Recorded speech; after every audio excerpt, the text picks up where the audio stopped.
Kelvin Darnell Martin was born on July 24th, 1964 in the South Bronx, New York City.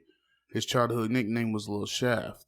When Martin was 8 years old, his parents separated, and according to relatives, his mother pinned a note to his shirt, placed him on a bus, and sent him to live with his grandmother. While a teenager, Martin was displaced yet again when the family left the Bronx permanently and moved into the subsidized housing in the borough of Brooklyn. Martin would call Unit 11H in Building A in the Monument Walk section of the Raymond V. Ingersoll houses his new home. Not long after, he was introduced to Islam by the way of the 5% Nation and adopted the name Shamik. Martin's criminal activities as a teenager earned him a stint at Rikers Island in the C-74 Juvenile Detention Center, where he would meet other future career criminals, such as convicted drug trafficker James Jimmy Henchman Roseman. After his release and return to Brooklyn, Martin is said to have aligned himself with the Supreme Team Street Gang, based in Fort Greene, not to be confused with the Jamaica Queens-based drug organization. It was around this time that Martin obtained the nickname 50 Cent. There is some dispute as to how he acquired the name. Some attribute the name to his greed, attesting to the idea that he would rob someone for any amount of money, no matter how little the sum. One rumor has it that Martin entered a dice game with only 50 cent stake and ultimately walked away with $500. Still others believe the name to be an illusion because he was so small and his slight frame. Martin was known to be armed at all times with his favorite long-barrel handguns, a Colt 45 and a .357 Magnum. Martin declined to become a drug dealer in the then relatively new crack cocaine trade, instead preferring to obtain money through strong-arm robbery. He would soon go on to assemble the collective known as the Brooklyn Zoo, a group of teens who reportedly target blue-collar workers, college students, liquor stores, pimps, and especially intoxicated club patrons for robbery. They collected cash from fencing designer purses and gold chains stolen from partygoers at the Latin Quarter Harlem World and the Roxy nightclubs in Manhattan. They were also known to have preyed on customers and event attendees at the Brooklyn Armory, the Empire Skating Rink, and the Albee Square Mall in Brooklyn. Martin is said to have attended Rick James' concert at the Meadowlands Concert Stadium in East Rutherford, New Jersey, just so that he could rob other fans in attendance. Martin would gain widespread notoriety after robbing several members of the hip-hop industry. His victims included members of the rap group Houdini and a teenage LL Cool J. Reportedly, Martin approached LL in the parking lot of a White Castle in Brooklyn and took the young star's solid gold rope chain at gunpoint. According to locals, Martin also had a violent run-in with Jam Master Jay of Run DMC. A confrontation between his Brooklyn Zoo crew and Jay resulted in a shootout between Martin's group and the Hollis crew, a stick-up gang from Jay's neighborhood. Martin's association with rappers wasn't always criminal or even hostile. Eric Berry of Eric B. and Rakim was a friend of Martin.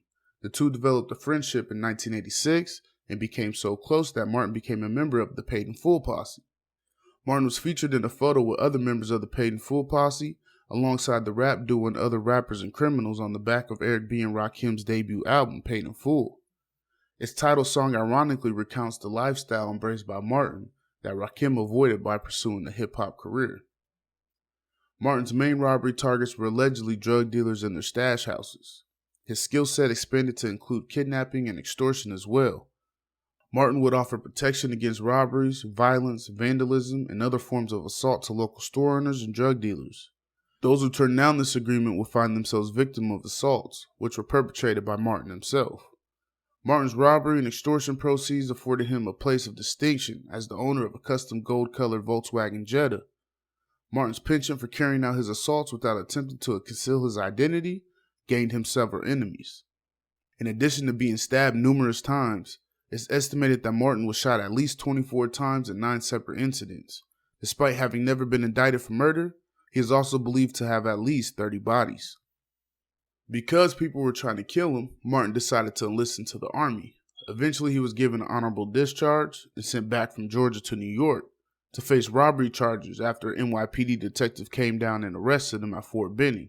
Upon his return to New York, Martin would move into his girlfriend Precious's apartment in the Albany Houses housing projects located in Crown Heights section of Brooklyn. Shortly after the move, Martin was shot while shopping at the mall and as a result, took to wearing bulletproof vests.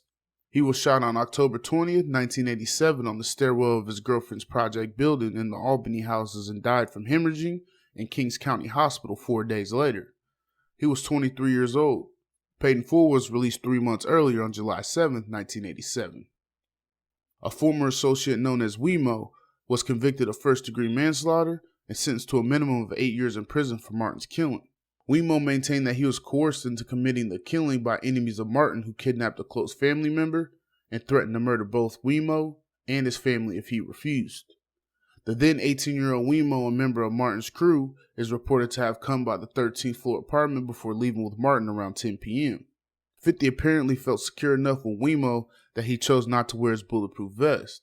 50 was found later that evening on the 7th floor landing, bleeding from wounds to the head, chest, and stomach.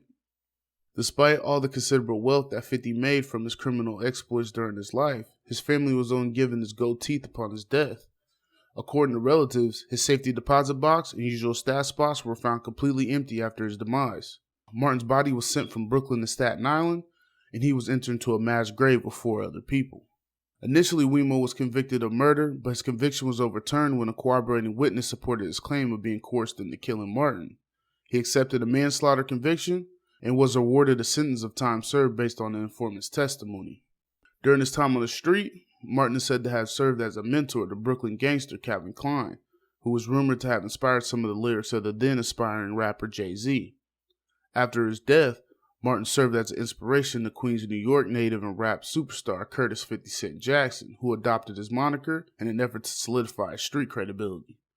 Initially, Martin was buried without a tombstone, but according